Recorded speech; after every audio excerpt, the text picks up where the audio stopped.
Ġimgħa impenjattiva għal membri parlamentari Ewropej, inkluż dawk Maltin, kif kellhom sessjoni ta' plenarja oħra minn Strasburgu. Fost id-diskussjonijiet u dibattiti li seħħew kien hemm dawk relatati ma' relazzjonijiet li l-Unjoni Ewropea għandha jkollha mal-Istati Uniti.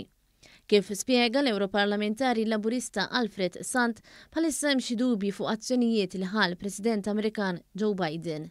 Fost ħafna gvernijiet Ewropej hemm diżappuntu ċerta ansjetà dwar ir-relazzjonijiet bejn l-Ewropa u l-Istati Uniti minħabba x'ġara fl-Afganistan, minħabba f'ċerti affarijiet li qed jiġru fil-Paċifiku u wkoll f'ċerti inċertezzi mill-amministrazzjoni Biden. Għamda dibattitu dwar x'għandha tkun ir-relazzjoni bejn l-Ewropa u l-Istati Uniti. U qed ikun hemm ċertu moviment li għandu jkun hemm aktar awtonomija. Dak li għandu x'jaqsam ma' kif iġib ruħha l-Ewropa. U da dibattitu dal-għodu importanti ħafna, ta' msejjer sigħat sħaħ.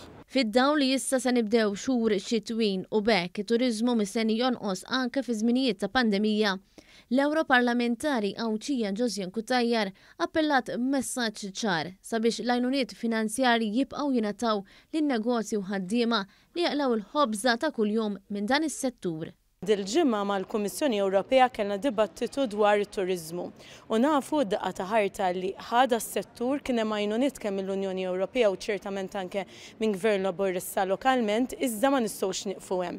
Irridu nħarsu wkoll lejn ix-xhur tax-xitwa li normalment huma shoulder months imma rridu ngħinu l-intrapriżi u l-eluf ta' ħaddiema u familji li jiddependu fuq dawn in-negozju fit-turiżmu. Il-membru tal-Parlament Ewropew Cyrus Engerer tkellem dwar il-problema kurrenti ta' żieda fil-prezzijiet fis-settur tal-enerġija. Hawnhekk huwa kellu messaġġ ċar għall-Kummissjoni Ewropea.